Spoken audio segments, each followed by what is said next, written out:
Prepare to move by a story of resilience and divine intervention. Today, we are sharing a glimpse into a truly extraordinary journey. Imagine facing a life-threatening brain aneurysm, experiencing the unimaginable, a moment where life hangs in the balance. Our guest had an out-of-body experience during her darkest hours, where she encountered her late grandmother and her husband's late grandmother, who she's never met, only seen her through pictures. After enduring multiple surgeries, including removal of half of her skull to relieve swelling in her brain, she fought through the pain and uncertainty. Join us for the full interview, where faith meets the extraordinary, and discover how she emerged stronger than ever. Where the gospel meets the digital world. We're not just television, we're a movement. A ministry reaching every heart unfurled. From Facebook to Instagram, YouTube to TikTok to KPT Network, bringing Jesus straight to you.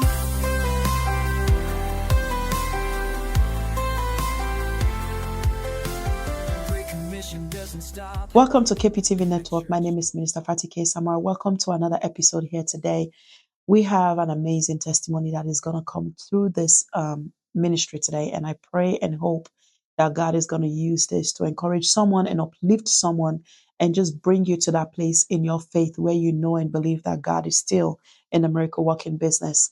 Today, I have a woman from my church, a sister in the Lord that the Lord has done great and mighty things for. And this is something that I myself witnessed, how amazing God brought her out of the lion's den into the other side of just an amazing testimony. So with no further delay, I just want to introduce my guest here today, Mrs. Brianna Daniels. Brianna, welcome to my show. Hello. How are you doing? I'm doing good. Okay. So for someone who does not know Brianna, tell us a little bit about Brianna. I have been married for 5 years. Yeah. Well, I have a 1-year-old daughter. She'll be 2 in March. Right. I am a English as a second language teacher in Jacksonville, and I am actually working towards getting my admin license so that I can move up in the education world. That's amazing. Sounds like fun. It's a lot of work. Well, being a teacher is really, really hard. I just want to say thank you for being, an amazing teacher to those kids. I love it. So let's go straight to that day. Okay. Take us back to the moment it all began, when the pain started, in that moment before you knew what was happening, and where was your faith and what was going through your mind in that particular moment? Just take us back to that. Well, I just woke up that morning with a really sharp pain in my head. Like, it was like all the front and in the back. And I was just like, I don't know what's going on. I've had migraines before, but nothing like that. Mm-hmm. And I didn't know what was happening, but I also didn't have like a sense of urgency, like I should go to the doctor. Mm-hmm. I just figured, okay, it's just a really bad migraine. It was the start of Thanksgiving break, so I knew I would be home. I didn't have to go to work. So I was just gonna go through my day like normal. Honestly, my faith at that point was strong. It could have been stronger, but I had also I was 9 months postpartum. So, and I had struggled at getting pregnant with our daughter. And so just being being at 9 months postpartum, she is here, she's in the room with me. Yeah. I was able to hold her, was just evidence of how great God is, because Right. I'd been praying for a child. Mm-hmm. Honestly, since the moment Drew and I had been married 2 years, I was ready to be a mom. Yeah. That day, I think that day specifically was just a day for me and her. Mm-hmm. but I You had. mean the day that the headache Yes. started? It was just supposed to be a day where I just hung out with my daughter all day. Right. Which I didn't get a lot because I'm a teacher, so I was at work a lot. So it was going to be a good day, but that headache was major. I even called my mother-in-law and was like, can I bring her to you for just a little bit? Like, my head hurts so bad. Oh, Like, wow. I need to just sleep. Because I just figured, oh, some sleep will help. So I did. I drove her, which is pretty crazy how much I drove that week now, knowing what actually had happened. I drove her. My husband's parents live about 15 minutes from us. So I drove her to their house. My mother-in-law was like, can you make it home? I was like, yeah, I'll be fine. I did. I made it home. I went back to sleep for a few hours. Wow. Woke up, still major pain. On Monday nights, because it was a Monday, we usually eat dinner with his parents. And just because it was the week of Thanksgiving, that wasn't changing. So Drew came home from work. We went over there, ate dinner with him. I went through the whole night with more pain, went to sleep with pain, woke up the next morning with pain. I just went about how I had planned out my whole Thanksgiving break with pain. I did make a chiropractor appointment thinking like, oh, something needs to be adjusted. Yes, yeah. I can go get it adjusted. That'll help. Did not help at all, because it usually does when I have a migraine. Did not help at all. I told my chiropractor, I was like, that did nothing. He was like, oh, that's very strange. Went through. I did end up throwing up the second day of the pain, which in my mind, I didn't know what was going on. I had no idea it had to do with the pain. I really didn't know. I was like, that's weird. Then fourth day was Thanksgiving. And that's my favorite holiday. And so I guess it's everybody's favorite holiday. Lots of food. I know. I like the food. I love family time. Yeah. But I slept the whole time. We usually have lunch with my husband's parents and dinner with mine. And I remember my husband's parents' house was full of people. And I was like, absolutely not. I went to their bedroom and I slept the entire time. My husband brought me food. I don't even remember eating it. He says I ate it. I don't remember eating it. One of his cousins is a APRN for a neurologist, and she had some like higher working migraine pain pills. She brought me one. She was like, it's safe to take. So I took it. Nothing. Did nothing. No.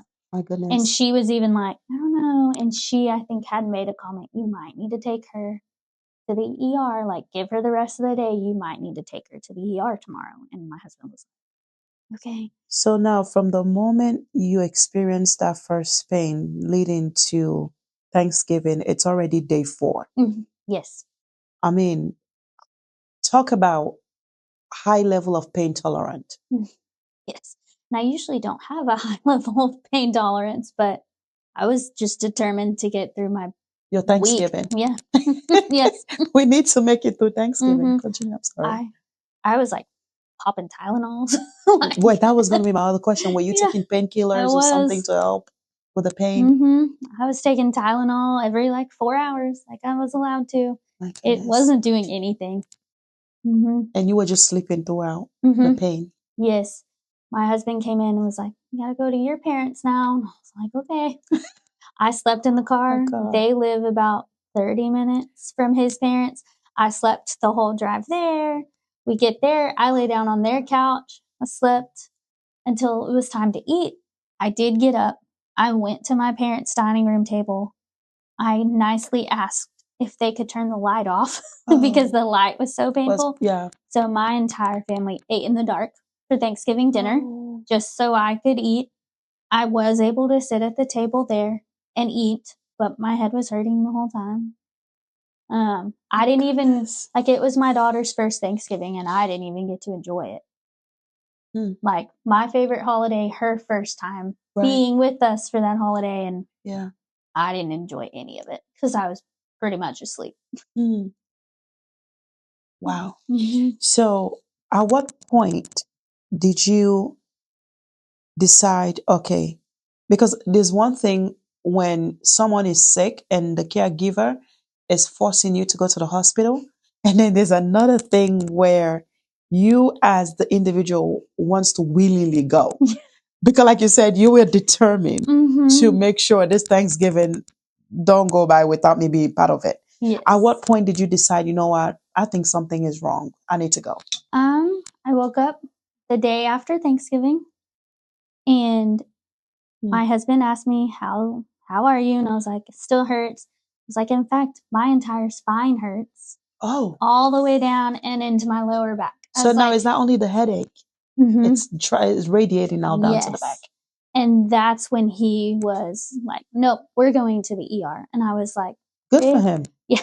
And I questioned it. I was like, really? And he was like, yes, we are going to the ER. Like, your pain Wow. is not just in your head anymore. And I was like, okay, you're right. So I don't know why, but I have this weird thing about, I love Baptists in Little Rock, like the big Baptist. Yeah. And so I was like, you have to take me there. Like, we live in Sherwood. Yeah. We live closer to like two Yeah, other it's not that hospitals. far. It's just like right down the Yes. road.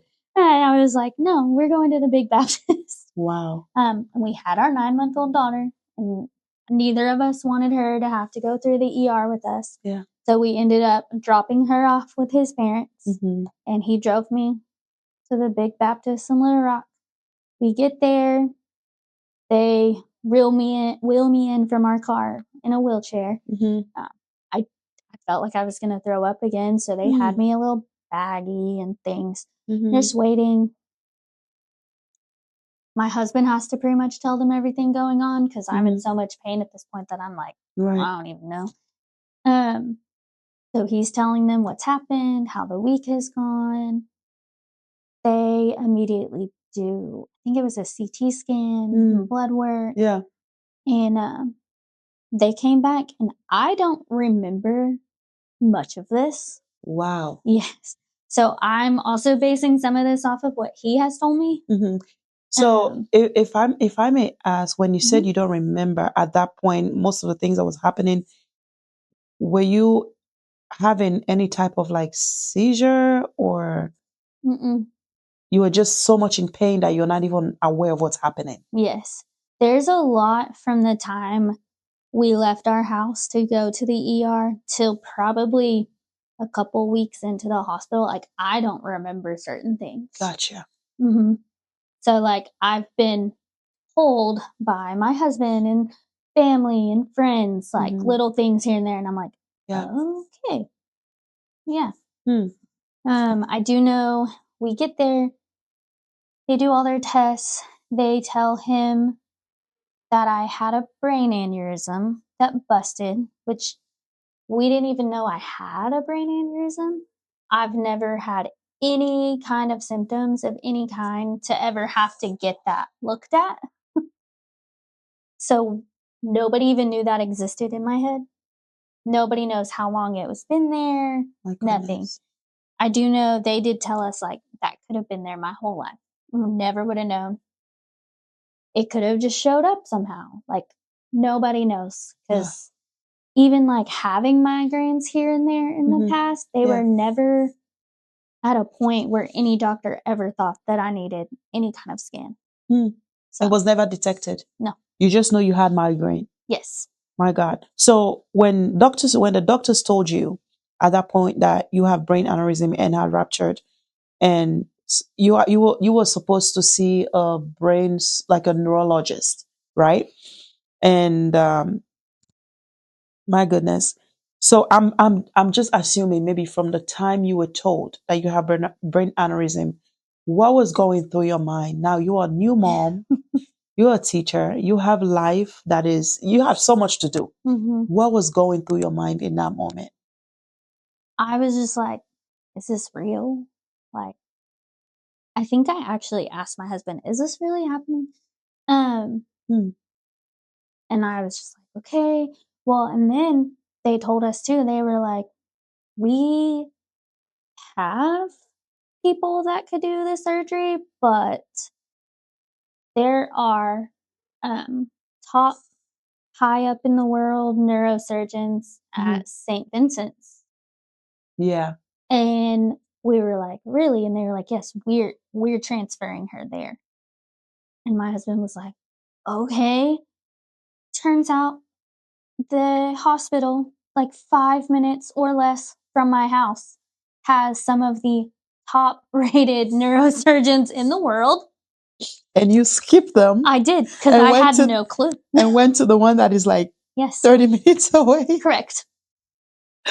Oh, And I'm just, that my right there goodness. was in my mind also just got, like, the fact that a top neurosurgeon in the world is Yeah, that close to us. Like, I had no clue right. that they even existed in Sherwood. Like, Wow. who would have thought? Like, they have a whole neuro institute in Sherwood that I didn't know existed until My all of goodness. this happened. That goes just to show you how faithful God is Mm-hmm. and how involved He is in everything that pertains our life.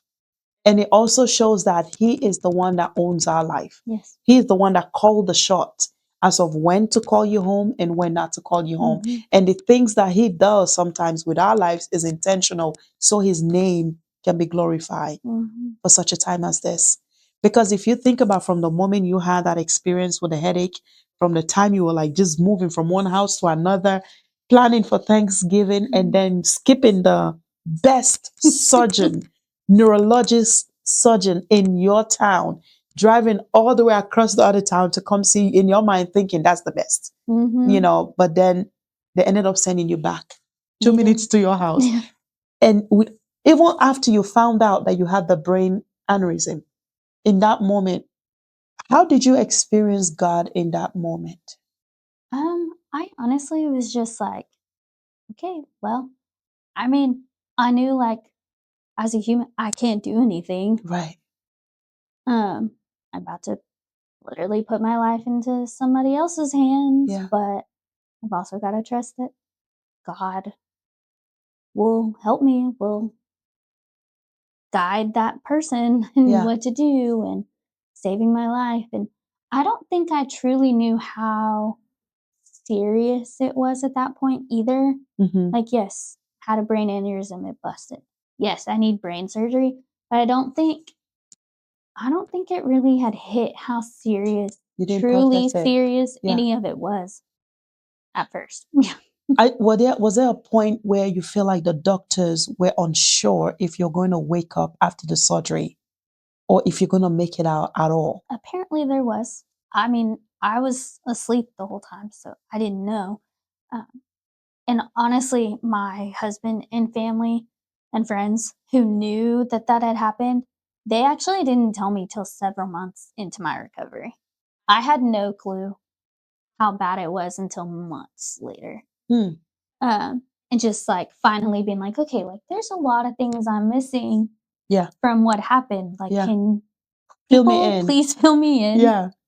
And so they would start telling me things, and I was just like, huh, okay.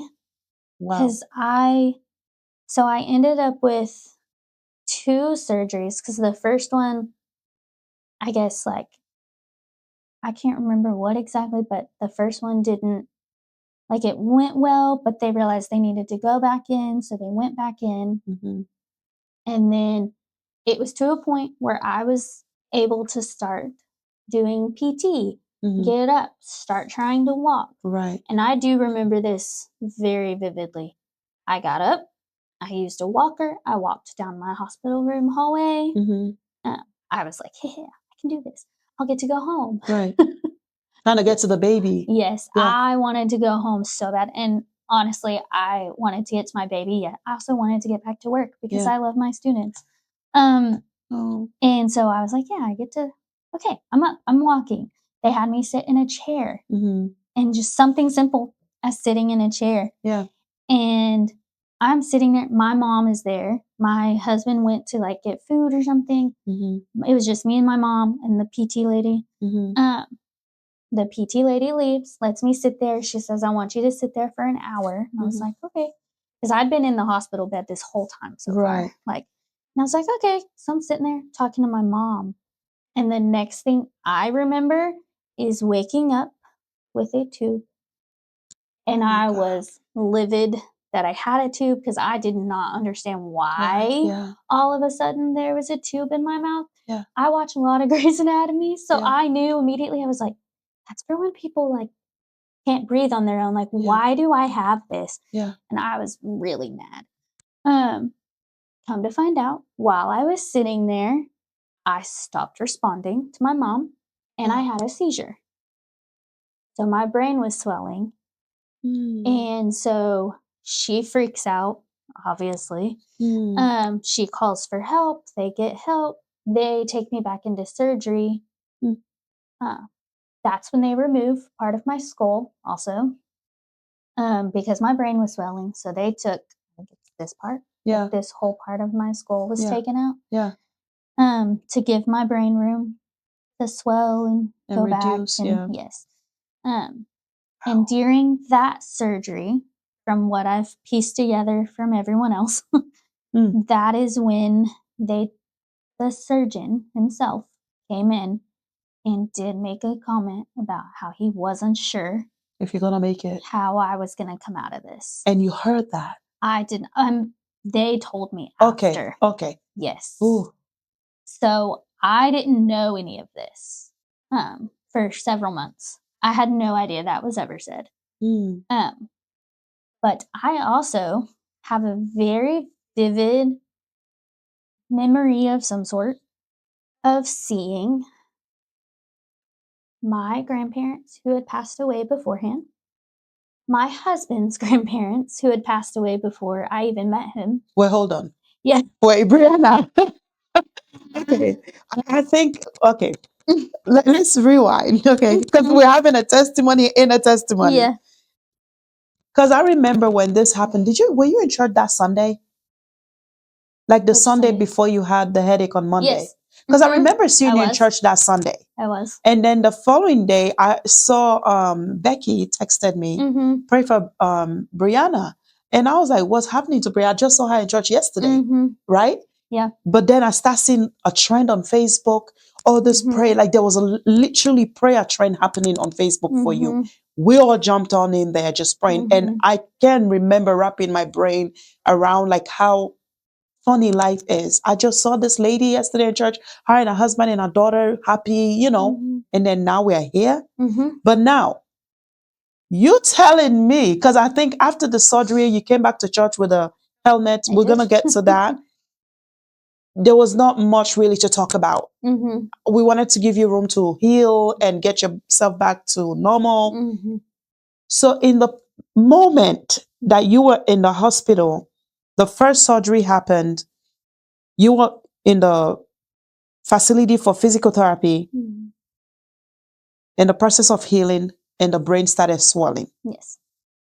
Now, sitting there talking with your mom, you stopped responding because you were having a seizure. Yes.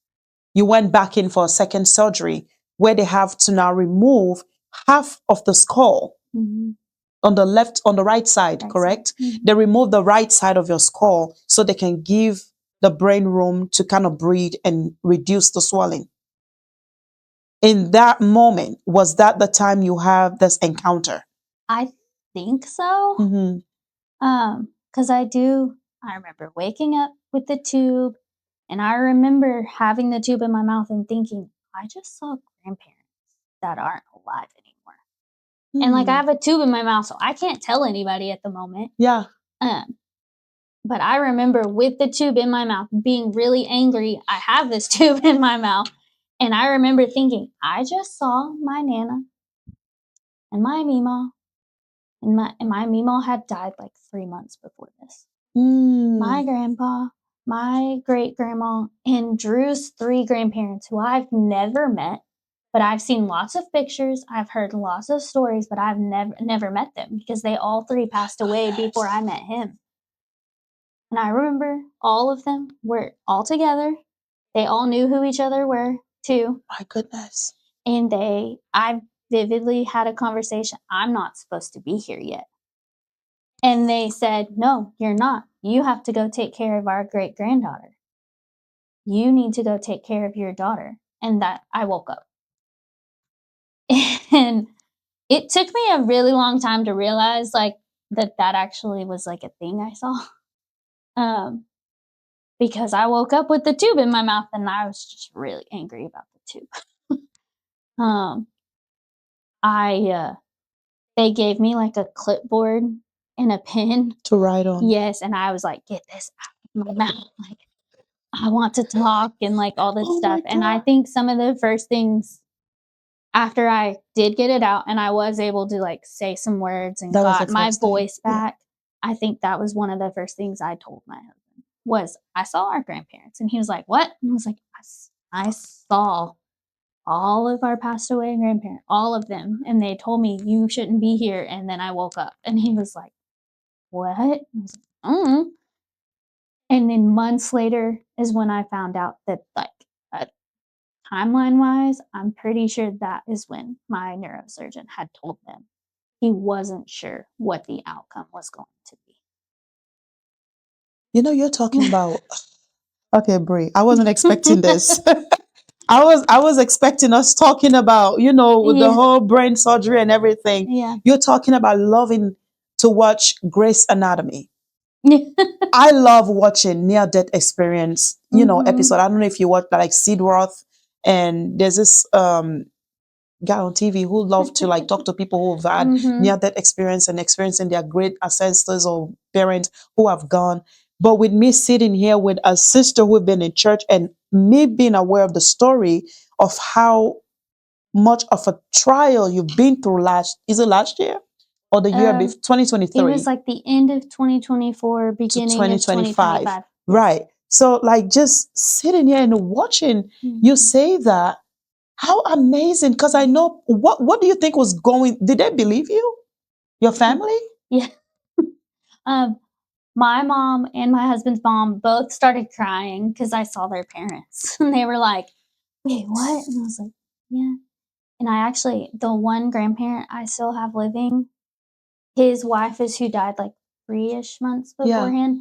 When I told him, he was like, wait, you saw me, Mom? And I was like, yeah.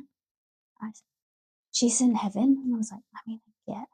I was like, I think that's what I saw. So I guess so. And he's not. Okay. Like, he doesn't believe in God. And so I was like, okay. But do you know, maybe this is a miracle in a miracle. Maybe God allowed that to happen to also trigger your grandfather's heart and believe that there's a God and there's life after death. Now, I know maybe you might not remember a whole lot. And you remember having conversation with this grandparent of yours. Do you remember how the scenery looks like? Or it was all like just white light. White light. That's all I remember seeing behind them. It's just bright white. So at this point, do you think it's safe to say you had a near-death experience? Like maybe. Or out-of-body experience? Yeah. Because you were not declared, dead or anything. No. So it was just like probably an out-of-body experience that God took you to that place to just meet these people and tell this is not your time. My goodness. And then now you had that experience. They remove your skull. Did they remove the thing out of your mouth? They did. When my neurosurgeon came in and saw how much I had written and how mad I was, he was like, take that thing out of her mouth. You're playing with a teacher right now. Yeah, he was like, take that thing out of her mouth. Like she's clearly okay. She's fine. Yeah. Take that out of her mouth. And I was like, I think I remember going, yes. I got my mouth back. Yes. Well, and I blamed my husband for that being in my mouth. Oh, Drew. And he was like, that wasn't, like, what else was I supposed to do? Like, that wasn't my fault and all these things. And I was like, okay. But I was mad at him. All my anger went towards him. Wow. So now with this brain surgery and the skull being removed, you came home after the skull has been removed, and your skull is in the hospital. The half part of your skull, yes, was in the hospital. Freezer somewhere.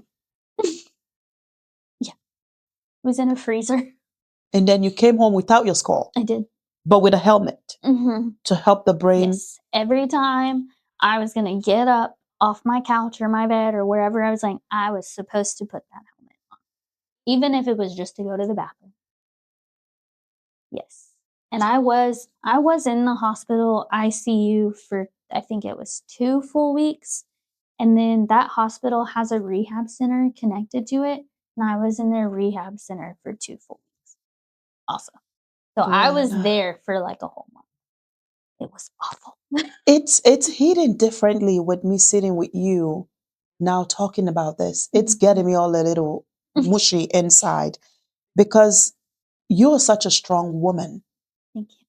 Because just watching the way how you and your daughter come to church and your husband, and then having you go through that and also dealing with postpartum. Mm-hmm. Yes, I was still breastfeeding.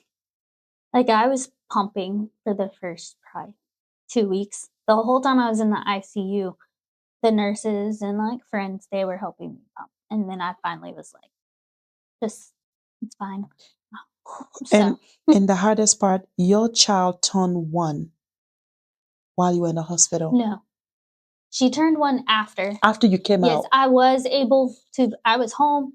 I was able to to be part throw of the it. 1-year-old birthday party. Praise God. Yes. Praise God. So Mhm. now you coming home wearing that helmet, missing the part of your skull, and facing a long, uncertain, like a long recovery process. Mhm.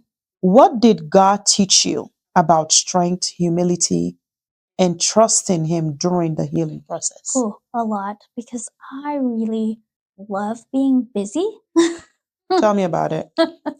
I'm very busy. Yeah. And it's very interesting because just 2024 in general, I feel like there were a lot of times where I had to slow down, and it wasn't because I wanted to. It usually had to do with the medical thing. Yeah. Because I also had my gallbladder removed while I was 6 months pregnant with my daughter. Yes. And then I had her, and then 9 months later, this happened. So, like, there were My 3 different goodness. times in 2024 that medical things happened to slow me down. So, My 2024 goodness. was definitely a year of God teaching me how to slow down. And not only that, but trust Him throughout the Mhm. process. Because I can Yes. imagine being pregnant and then being operated on at the same Mhm. time Yeah, to remove. that was terrifying. I didn't even think that is possible. Yeah, But again, especially when your gallbladder is in your abdomen, right. so, like, you're pregnant Your and ovaries and everything is, yes, okay. that was something. My But goodness. I came home December 30th of 24. Yes. And then from December 30th to February 27th, yes, I was home recovering, half my skull missing, wearing a helmet. I did go to church eventually. I think it was in February. Yeah, when you first came. I came back to church, had my helmet on. Yeah. I remember I tried to dress really cute that Sunday because I had to wear that awful helmet. Like you were really brave. You came in and I was like, wow, she came. I couldn't stay at home anymore. I was so tired of being at home. You were bored. I was bored. I watched so much TV. I built so many Lego flowers. I really love Lego flowers. And people kept bringing me Lego flower sets, which was great. I loved it. But I built so many Lego flowers. I also I remember I ordered Christmas cards, which mostly were just my daughter's picture because I didn't want my picture on there. Yeah. But so I addressed, I think 300. My husband was like, "Why are we sending this many?" And I was like, "'Cause I'm bored and I have time to." So I addressed I really think it was 300 Christmas cards. Oh my goodness. I was just trying to find stuff to do. Right. I couldn't go to work. I couldn't go to church. I mean, I did finally get to go to church, but and I was just tired of sitting at home, and I could not be left alone because So you have to be supervised 24 hours. Yes, nobody knew when you'll get seizure. Yes, they were afraid I'd have another seizure. I was on medicine to prevent that, but they just weren't sure. and then missing half my skull. Like, I was never allowed alone. So my husband went back to work. So our moms took turns What a being blessing. at our house, which was great. And let's talk about your friends. Yeah. Like, it was just amazing how the church came out. Oh, yes. Your friends. Our church, Yeah. my parents' church, the church I grew up in, Yeah. my in-laws' church, the Yeah. church my husband grew up in, and like the church I went to when I lived in Northwest Arkansas, and then like multiple other churches that I've never heard of, even some from out of state, Prayer was pouring in. I'll tell were you that. like praying for me. Yeah. I got like a letter from one church in Tennessee talking, and I was like, how do these people even know? I don't even remember how they knew. It's somebody I know. The prayer chain was going. Yes. Yeah. Because I know every day they will update us on Facebook, and I would text Becky, I would text, yes. you know, Both my Tyler. mom and my mother-in-law were updating Facebook. Like, I don't think my husband updated Facebook once because I think our He moms was did it. too busy. And it was crazy because it's been the year mark. Yeah. And so like they tagged me in all of those. So this last few months I've seen all of the posts pop up as a memory, and I'm like, oh, They did amazing. okay. They did an amazing job. Yes. Like, just every day getting to know what's going on, the updates. So now, today, standing on the other side, where you are right now, sharing your testimony to the world and how God was able to bring you out of this trauma, what message would you like to give to someone who is currently in ICU, in recovery, or just questioning if God still really heal, or is or if God still is present with them? You can look in the camera and just address them. He is definitely with you. I know it's hard to believe that sitting in an ICU bed, but he is there. You just have to trust he's there. The people around you love you. People around you are praying for you.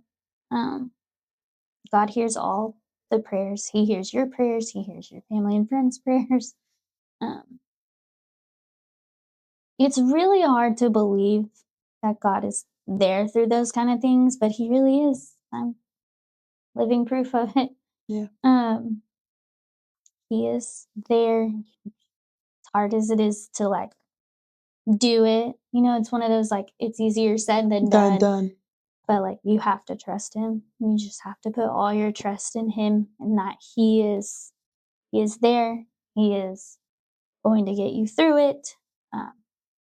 Whatever you're going through will end up being your story, and it will help other people, just like mine. Yeah. Well, Brianna, I don't even have words. I was taken back by just sharing your experience that you went through. You know, it's different for us being on the other side, just praying for you, standing in the gap for you, versus really you that has been the one walking through that journey.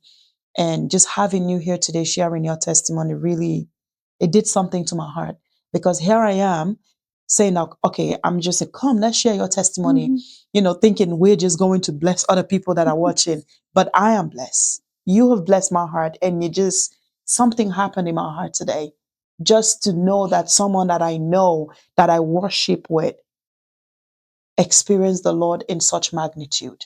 Because going to church every day, serving every day, we get so used to the routine day to day, and then we also forget about the power of the manifestation of this great God that we serve. So I just want to say thank you for allowing us to hear your testimony, and for you being that one voice among millions of voices that is spreading the gospel of the faithfulness of God.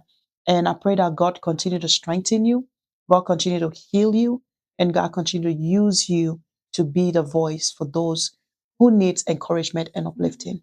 Thank you so much for being here. God And I bless will you. say, my skull is back. Your skull is My skull the skull is back. Yes. And they put it back in. Yes, at the end of February, they did put the skull back. They had it in a freezer the whole time. Right. They were able to put it back, and I think I have metal plates also. Okay. So, yes. But everything is fine. Yes.